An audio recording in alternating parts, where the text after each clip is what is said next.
Hello everyone and welcome back to my opinion. And England have won this first test match by 5 wickets.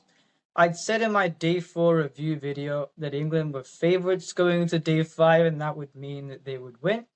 And unsurprisingly they did so because 21 without loss before the 50, meaning 350 in about 90 odd overs, and that would be a favourable situation for England given the pitch conditions and that India were going to set defensive fields, and we saw that's what happened. Now, looking at the bowling plans I suggested for India, they did one thing correctly, and that was that Jadeja bowled the most overs. He bowled 24 overs. And two things that didn't go as per their template was Jadeja went for runs.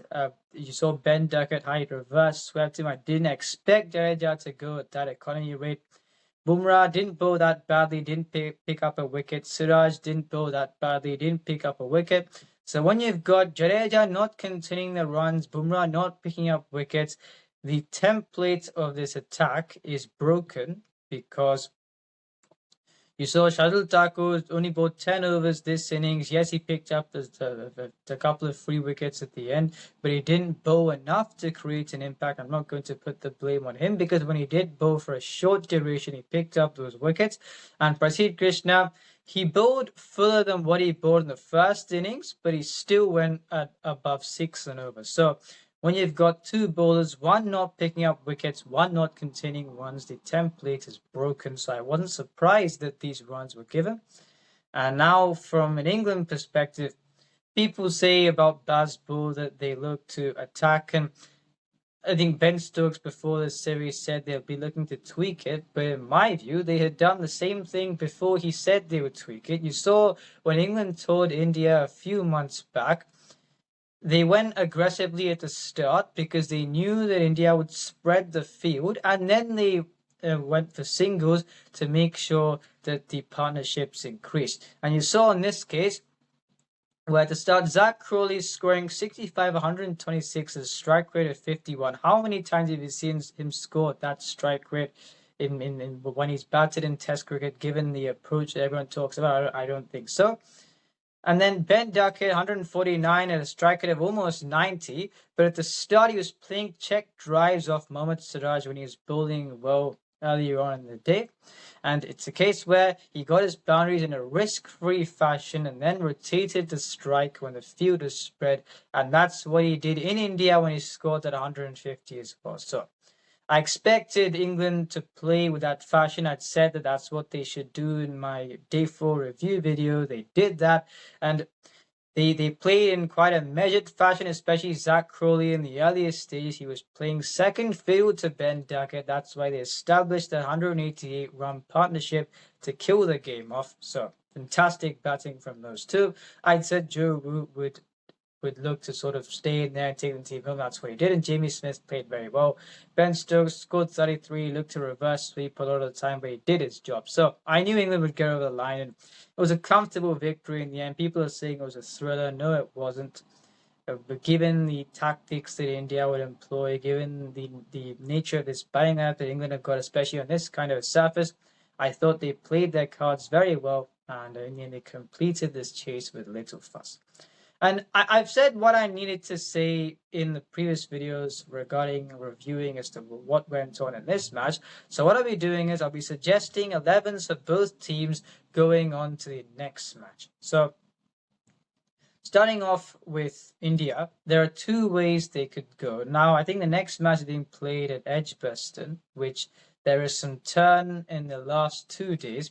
So there are one of two ways you could go. First off being KL Rahul, SSB Jaiswal, Sai Sudarshan, Shubman Gill, Karun Nair, who people are saying should be dropped for a certain all-rounder. But I'll also be reading out the second 11 as to why they would be saying that as far as the team balance is concerned.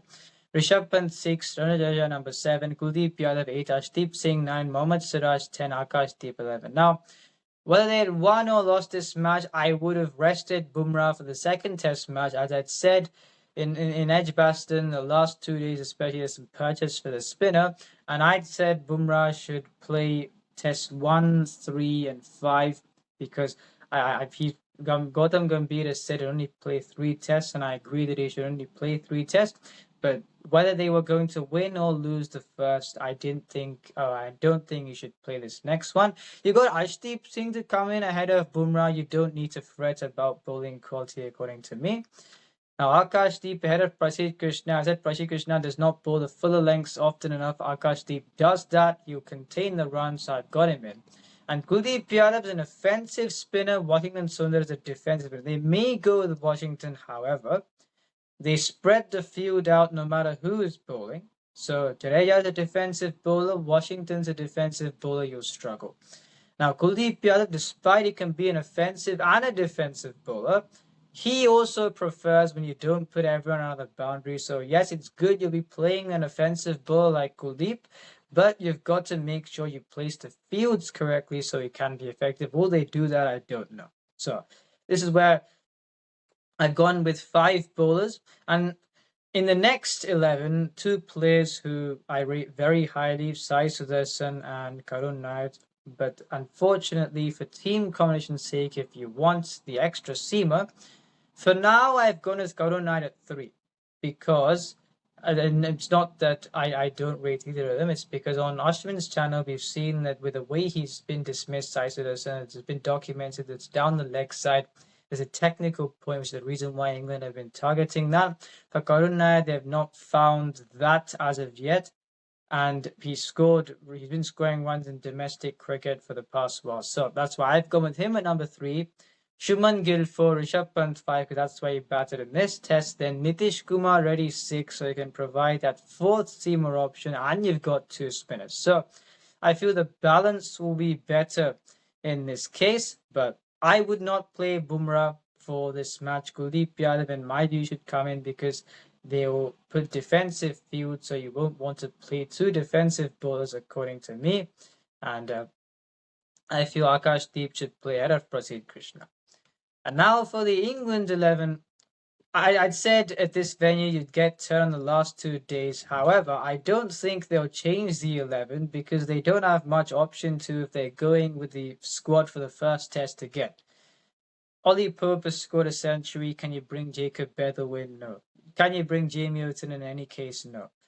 Now, I'd said Sam Cook should play out of Bryden Carsey, dismiss SSP Jaiswal. They've won the first match. I don't think they'll bring Sam Cook in. Therefore, they'll go with the same side. I'll say this again. Ahead of Shoaib Bashir, I would have played one of Liam Dawson or Tom Hartley. I feel they will be better bowlers and can provide more batting if you'd want. That would be a win-win for you. They've gone at Shoaib Bashir, who bowled as well as he could do in the previous match. He didn't create much of an impact, albeit the conditions until the end, there wasn't as much for the spinner. With the confidence that Liam Dawson has got making his return to the England setup in white ball cricket, I would think about one of him or Tom Hartley. Both would be good. I feel they'd be more controlled bowlers than Shoaib Bashir, especially on this kind of a surface, and they can bat as well. Would they do that? I don't think so, but that's what I'd do.